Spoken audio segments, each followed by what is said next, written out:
I was never the kind of person people noticed, not in school, not at work, not anywhere. I was ordinary, invisible, and maybe that's why they thought it was okay to laugh. At Graywood High, everything was about image. Designer shoes, weekend trips, parties that looked like music videos. I didn't belong. My father worked 2 jobs just to keep me in that school, thinking I'd have a better future. He didn't know that future came with a price tag we could never afford. It started small. Snickers in the hallway, my name scribbled on bathroom walls. Then came the day that changed everything. It was the annual talent show. I had worked for weeks on a music piece, a simple piano composition I wrote for my late mother. I wanted to make her proud, but halfway through my performance, the speakers crackled and my music turned into a distorted mess. Laughter filled the auditorium. When I looked up, Ryan Blake, the golden boy of the school, was standing in the back, grinning with his phone out. His friends, Sophie, Liam, and Tara, were laughing so hard they cried. I ran off stage, humiliated. The next day, my locker was filled with sticky notes. Nice remix. Crybaby. You actually thought you mattered. I stopped talking. I stopped playing. I started walking home alone every day, just to avoid them. But the worst part wasn't the bullying, it was the silence of everyone else. Teachers ignored it. Friends looked away. That silence burned more than their words ever could. On graduation day, I sat at the back of the hall while they celebrated their awards, their scholarships, their futures. I wanted to hate them, but I couldn't. Not yet. I was too broken. Too small. Until Ryan came up to me that evening, smirk on his face, and said, "You'll never be one of us, Ion. People like you don't get second chances." He was wrong. I didn't say anything. I just nodded, because deep down, a voice inside me whispered, maybe not now, but one day. They'll remember my name. That night, I packed my bags, left the city, and promised myself one thing. I'll return only when I'm someone they can't laugh at. I didn't know then that the road to that promise would cost me everything, my peace, my kindness, and the part of me that once believed in mercy. They laughed at me once. But someday, they'd beg to take those laughs back. The first few years after leaving Graywood were the hardest. I moved to a tiny apartment in the city, cracked walls, broken heater, and a silence that reminded me too much of that night on stage. I took up odd jobs, waiter, cleaner, delivery boy, anything that paid enough for rent and instant noodles. Every time I passed a billboard or heard a song on the radio, I thought about them, Ryan, Sophie, Liam, and Tara, their laughter echoing in my head like an old wound that refused to heal. I tried to forget. I really did. But you can't unhear humiliation. You can only live with it until it mutates into something else. Anger. It was a cold kind of anger. The kind that doesn't shout or break things. It just waits. Then came the day everything truly broke. My father, the only person who ever believed in me, suffered a stroke. I couldn't afford the hospital bills. The same kids who laughed at me were now flaunting their degrees online. Ryan had a marketing firm. Sophie was an influencer. Liam ran his father's event company. And Tara modeled for brands I couldn't even pronounce. Meanwhile, I was begging my landlord for another week to pay rent. That night, I sat outside the hospital, my hands shaking as I looked at my phone. I typed out a message to Ryan. He'd once been my classmate. Maybe he'd help. "Hey Ryan, it's Ion. I need a small favor. My dad's really sick. If there's any way," he replied within minutes. "Ion, wow, still alive. Bro, I'd help, but I'm not a charity.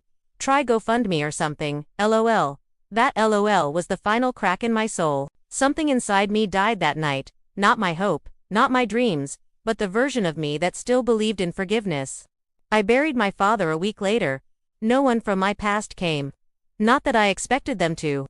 I stood alone by the grave, whispering promises I didn't fully understand. I'll make them feel what I felt. Every one of them. After that day, I stopped surviving and started planning. I enrolled in online business courses, studied social media marketing, branding, PR, everything that had made them powerful. I wanted to understand their world so I could infiltrate it. And I learned fast. Within 2 years, I'd become a ghostwriter for influencers, creating their captions, curating their image, writing the perfect fake life. Ironically, the same industry that had once mocked me now paid me to make others look flawless. Money started coming in. Confidence followed. Revenge was no longer an idea, it was a blueprint. One evening, while researching potential clients, a familiar name popped up in my inbox. Sophie Collins. She was looking for a PR strategist for her new fashion brand. I stared at the screen, my heartbeat slow and deliberate. It felt like fate had just smiled. For years, they had forgotten my name.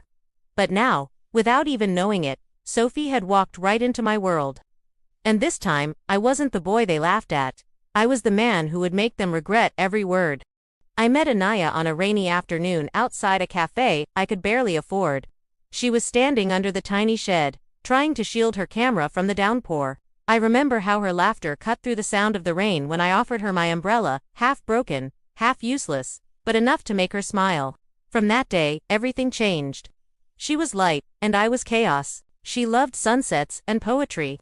I loved silence and coffee.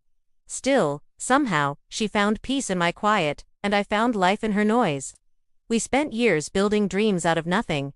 She wanted to open a photography studio, and I worked double shifts just to make sure she could. Every picture she took, she said, had a piece of my soul in it. I believed her. She called me her safe place. And maybe that's why I never noticed when she started drifting away. It began with small things, late replies, canceled plans, her phone always face down. When I asked, she said she was just tired, and I believed her. I always did. Then came the night that changed everything. It was her exhibition, the first one I helped her fund. I was so proud that I could barely breathe when her name flashed under the bright lights. But when I walked in hand with a bouquet of lilies she loved, I froze. She was laughing with someone else, Raghav, her mentor. His arm brushed hers like it belonged there. The way she looked at him. It was how she used to look at me. Our eyes met across the room, and for a second, I saw guilt flicker in hers. But it vanished as quickly as it came. She walked up, took the flowers, smiled for the cameras, and introduced him as her partner, not her mentor. The word partner hit harder than any slap. Everyone clapped. I smiled too. My heart broke silently under the sound of applause. That night, I walked home in the rain again. Only this time, there was no laughter, no umbrella, just me, and the echo of her voice saying, "You're my safe place." I didn't sleep for days. Every memory became poison. Every picture she took felt like a lie. But pain, when it burns long enough, turns into something else. Something sharper. Something colder. That was the night she destroyed me. And that was the night I decided, one day, I'll destroy everything she loves. For a while after the exhibition, I pretended nothing had happened. Pretending was less exhausting than asking the questions that gutted me. I kept paying the rent, kept answering calls, kept pretending that when I drank too much and stared at her photos on my phone, they didn't feel like evidence in a case I hadn't yet written. The truth was worse than the image in my head. It became a slow, widening crack that swallowed the small certainties I had. Friends who'd watched us together started tipping their voices lower when they spoke about her. "She's changing," one of them said once, as if it explained everything. She took every explanation like a stone and built a distance from me with it. Raghav became a fixture on her calls, in her messages, at the cafe where she claimed she wrote captions. His name arrived like a cold wind. She excused it. Collaboration, mentorship, a new phase. But she stopped sleeping at our place. Our noisy little apartment, which once smelled like coffee and laundry detergent and the faint musk of her hair, began to feel like a museum I wasn't welcome in. Her toothbrush moved to the bathroom cabinet. She left the window unlocked at night and didn't tell me why. One night I found a receipt for a camera lens in the pocket of a jacket I didn't recognize. The expense was something I'd paid for, mid-argument, because she'd promised it would mean the world. My hands shook when I dialed the number she'd been calling. A woman answered, not her voice, a carefully neutral tone. When I asked who she was, she said, "Anaya's assistant." The line clicked dead. I confronted her with the receipts and the half-truths. She folded like someone learning the weather forecast for a place they'd never planned to visit, surprised but indifferent. "I need space," she said, the sentence short and sharp like a blade. "I'm trying to grow." Her eyes were empty of me, and in that emptiness, I felt the last of my faith crumble. I left that night and stayed with a friend because staying meant watching her laugh at something on her phone and realizing the thing she smiled at didn't include me. The living room couch was a bad substitute for a bed, but sleep kept finding me in short, ragged bursts. Morning would come with text messages that read like casual postcards, "Had a late meeting. Love you. Don't forget to eat." They were small, polite nonsense, and they were poison. The worst part was how quickly people picked sides without asking for stories. My silence became suspicious, my questions unreasonable. She was always the person who looked good in sunlight. Everyone loves the person in light. I became the man who sulked in shadows. It was humiliating. Humiliation has a quiet, patient talent for turning hurt into a new currency. I learned to spend it on plans instead of apologies. There was a single night that changed everything. I'd washed her favorite sweater in a moment of domestic spite, a gesture so petty I could almost laugh at it, and found, underneath the sleeve, a folded letter not meant for me. It wasn't addressed to anyone, but the handwriting was hers. The words were tender and small, full of a language she no longer used with me. They were about leaving, about fear, about needing something that didn't belong to our life. Reading it felt like being given the map to a city I'd been wandering blind in. I felt betrayed, yes, and then something colder, clarity. The life I'd been building for us had been a stage for someone else's rehearsal. Anger at first, and then the careful, measured thought that in order to take apart what she had, I needed tools I didn't yet possess. I couldn't walk into her world and burn it down with my hands. I had to be smarter. I had to be patient. I had to become someone she'd never expect. That night I started making lists. Not of the hurts, of the things she loved. Her studio's lease, the photography account with its steady sponsors, the coffee shop where she did morning edits, the charity she donated to every year. Not one of them was sacred. Not anymore. When pain curdles into purpose, there's a strange exhilaration. I felt it then, a dangerous calm. I told myself, not with pride but with a sober promise, that I wouldn't be a broken man forever. I would learn to dismantle slowly, economically, and without mercy. I would be methodical. And so the transformation began. Not with a shout, but with a quiet, terrible resolution. Months passed in silence. Not because I had forgiven her, but because I had learned the value of quiet. Silence hides wounds better than words ever could. I moved out of the city for a while, under the excuse of a new job. Truth was, I needed to disappear from her, from everyone who knew us, from the man who had once begged for her attention. I took up a marketing internship at a small firm, spending my days studying brands, campaigns, and people. I watched how influence worked, how someone's name could be built, or destroyed, with nothing but timing and a whisper. That's when I realized, I didn't need to hurt her physically, I just needed to take away the things that defined her, her art, her reputation, her people. The same way she took away me. I followed her career quietly. Social media made it easy. Anaya had become a rising name, interviews, gallery features, brand collaborations. Everyone called her the next big thing. Every smiling photo of her stung, but I kept scrolling, saving each one like evidence for a case I was building. One night, I saw a post. New project coming soon with someone very special. Of course, it was Raghav. They were opening a joint studio, the very dream she and I had once planned together. That was my first trigger. And also my first move. Through my new job, I met Mira, a digital PR consultant who worked with upcoming creators. She was kind, sharp, and strangely drawn to my quietness. I didn't plan to use her at first, but fate has a dark sense of humor. One evening over coffee, she mentioned that one of her potential clients was Anaya Verma, a photographer launching her own brand. I smiled. Perfect. I asked innocent questions about influencer deals, contracts, PR statements. Mira didn't suspect anything. Within weeks, she began consulting for Anaya's brand while I quietly guided the strategy behind the scenes. I made sure everything looked perfect until it wasn't. One simple mistake, a wrong tag, a misplaced caption, a leaked photo from an unreleased campaign. It spread fast. Accusations followed. Brands paused deals. Anaya went from the next big thing to unprofessional and overrated in a matter of days. She posted a teary apology video online, claiming someone hacked her account. I watched it late at night, half smiling, half broken. I wanted to feel satisfaction, but instead, I felt something worse, emptiness. I thought revenge would fill the space she left behind. It didn't. Still, I wasn't done. I started reconnecting with people she had left behind, old friends she'd ignored, photographers she'd competed with, even one who claimed Raghav stole his concept. I listened to their stories, nodding quietly, stitching together a network of resentment. Bit by bit, I fed them what they needed, a rumor here, a truth there. By the time her next exhibition was announced, half the art community had already turned on her. But something unexpected happened that night. I attended her exhibition, hidden in the crowd, just like before. She looked tired, thinner, older, somehow.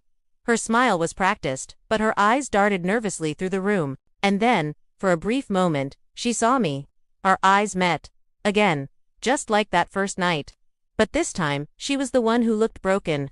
A small, cold satisfaction ran through me until Raghav appeared beside her, holding her hand, and in that moment, she whispered something to him that I lip-read clearly. He's the one who ruined everything. My heart froze. How did she know? The silence that had once protected me suddenly felt like a cage. Maybe I had underestimated her. Maybe, all along, she'd been preparing her own revenge.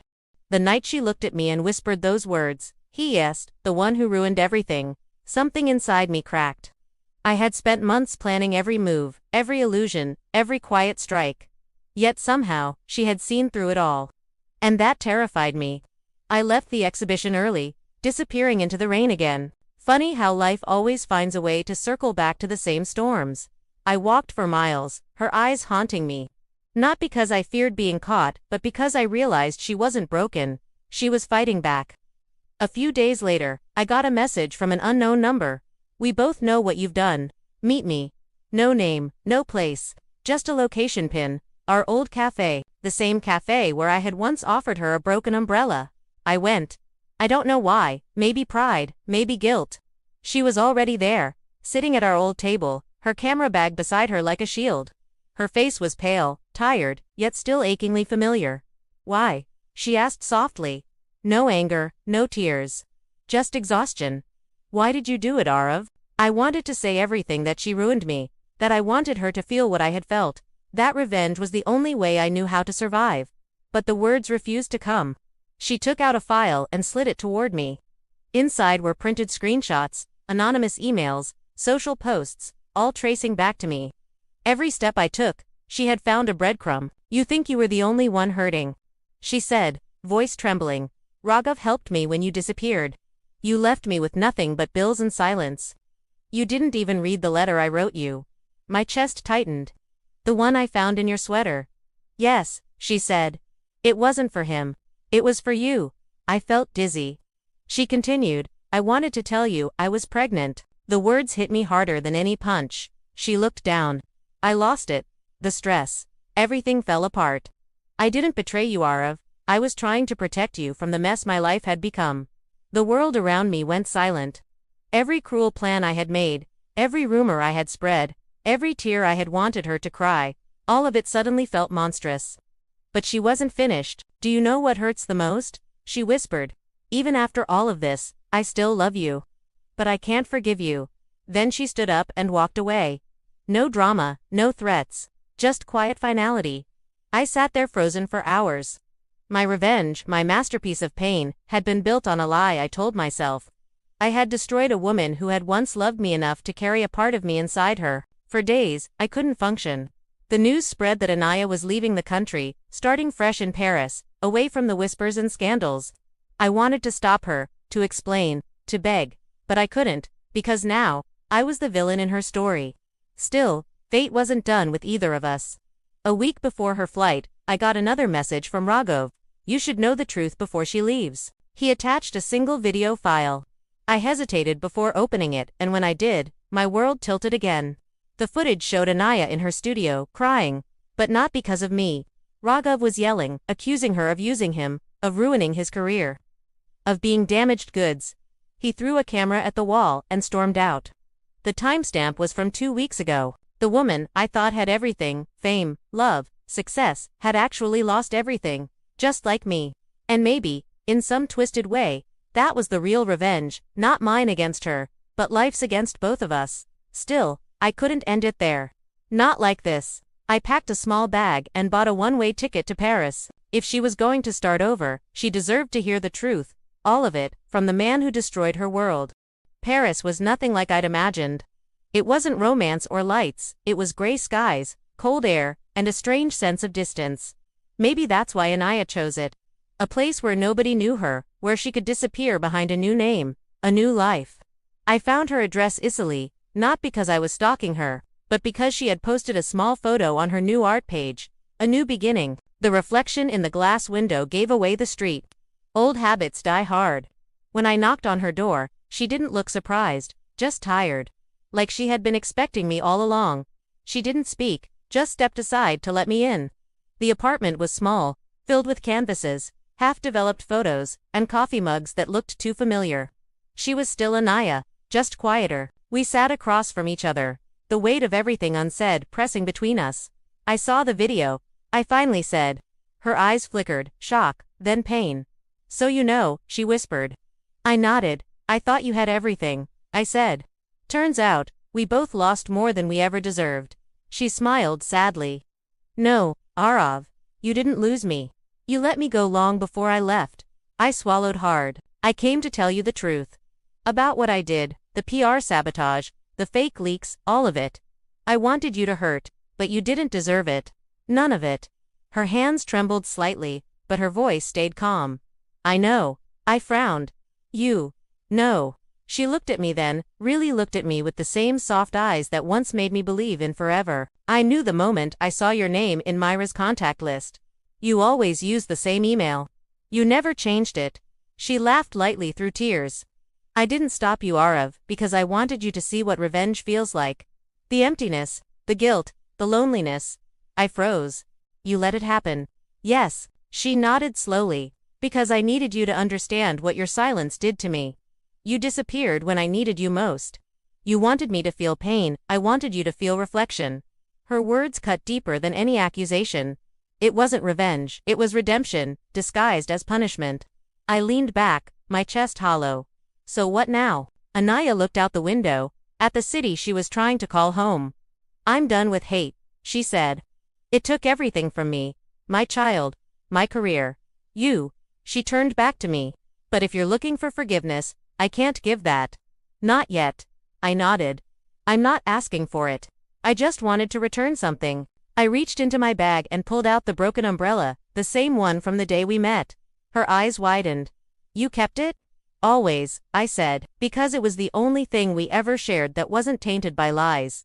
For the first time in years. She smiled, not the practiced smile from galleries, but a real one. She took the umbrella, turned it in her hands, and whispered, maybe one day, we can start again. Not as lovers, but as people who finally understand each other. I stood, hesitating. Goodbye, Anaya. She looked up. No, Arav. Let's just say, thank you for coming back to tell the truth. I left the apartment with tears I didn't bother to hide. Outside, it started raining again, soft, almost forgiving. I opened a new umbrella, watching as a woman behind the glass picked up a camera and smiled faintly to herself. Maybe she would heal. Maybe I would too. Some stories don't end with revenge or forgiveness. Some end with two people finally learning how to live with what they've done, and what they've lost. The fallout from the gala spread like wildfire. Ryan's company lost 2 major clients overnight. His name, once printed in glossy magazines, started trending online for all the wrong reasons. Words like fraud, negligence, and scam swirled beside his face. Liam's event business tanked next, thanks to a few leaked invoices, real documents, but framed carefully to look like forged receipts. Investors pulled out, and clients ran for cover. Tara's modeling contract got suspended after the jewelry brand she represented was accused of using counterfeit diamonds. And Sophie, poor Sophie, she tried to hold it all together. She called meetings, begged her followers for understanding, posted teary videos about being betrayed by the people she trusted. The irony. Every betrayal she mentioned was one I had carefully written into existence. From my quiet apartment, I watched it unfold on my laptop. Every headline, every scandal, every apology video, all orchestrated by my invisible hand. I had become the ghost in their system. But the real reckoning came when Ryan called me. He didn't sound like the man who once mocked me. He sounded defeated. I mean, Mr. Khan. I think someone's targeting us. Everything's falling apart. Can you help? I paused, pretending to think. Of course, I said. But it'll cost you. He agreed instantly. Money didn't matter to him anymore. Only survival did. That's when I knew I had them exactly where I wanted. Over the next few weeks, I made them rely on me. I handled their PR, their statements, their narratives. Slowly, I made them trust me again, not as Ion, but as the savior they thought they needed. I watched them cling to me the way I had once clung to their approval. Then came the night of the final reveal. We met in a private office, the same for who had laughed at me once, now pale and desperate, waiting for guidance. Sophie looked at me, eyes red from crying. "Please," she said. "You're the only one who can fix this." I took a deep breath and finally said the words I'd waited years to speak. "I already have." They stared, confused. Ryan frowned. "What do you mean?" I opened my briefcase and laid 4 old photos on the table from our school days. Me at the piano.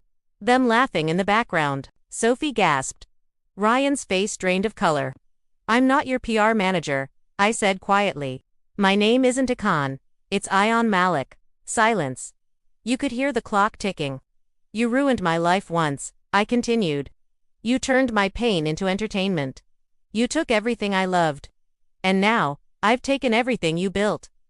Ryan stood up, shaking. "This is insane. You can't just destroy people like this." I smiled faintly. "Can't I?" "You did." Sophie started crying, whispering, "We were kids, Ayan. It wasn't supposed to go this far." I looked at her. It wasn't supposed to go that far for me either. None of them spoke. None of them apologized, not yet. They just sat there, drowning in the silence I had once known too well. Then I stood up and left, leaving behind the files, the truth. Outside, the night was cold. My reflection in the glass door looked nothing like the boy who once ran off stage, humiliated. This man was calm, composed, victorious. But as I walked away, something heavy settled in my chest. Victory didn't feel like peace. It felt like exhaustion, because once the laughter stopped, and the apologies began, I realized something cruelly true. You don't heal by hurting back. You just create a new kind of emptiness, one that looks a lot like the one you escaped from. Still, I wasn't done yet. They hadn't begged, not really. And part of me still needed to hear those words. "We're sorry." Days passed after that meeting, and the storm only worsened for them. Ryan's firm collapsed under debt. Investors filed lawsuits. Tara left the city after her agency dropped her face still haunting headlines about the jewelry scandal. Liam shut down his company, citing irreparable losses. And Sophie, she went silent. Her social media vanished. The same people who once adored her now tore her apart in comment sections. I watched it all unfold like a film I had written and directed. But instead of satisfaction, I felt nothing. No victory, no joy. Just the echo of everything I had lost trying to reclaim my pride. Then one morning, a letter arrived, no sender name, just my address written in shaky handwriting. Inside was a small note and a train ticket. "Meet me where it all began. Please, Sophie." The station. The same place I had run to that night years ago when they ruined my music competition, leaving me broken and humiliated. Something inside me hesitated. My rational side screamed not to go, but my heart, the one she had once destroyed, wanted closure. So I went. The platform was quiet, mist curling around the edges of the tracks. Sophie stood near the bench, wearing a faded coat, her face thinner, older, guilt written in every line. When she saw me, she smiled faintly, eyes brimming with tears. "I didn't think you'd come," she said. "I almost didn't," I replied. We stood there in silence for a long moment, 2 ghosts staring at the ruins of what used to be something innocent. Finally, she spoke. "You won. We lost everything.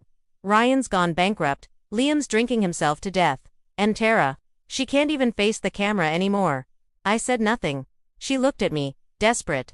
"You got your revenge, Ayan, but do you feel better?" Her words hit harder than I wanted to admit. I opened my mouth, but nothing came out. She stepped closer. "We were cruel. I was cruel. You didn't deserve what we did to you. I've thought about it every day since. I wish I could take it back."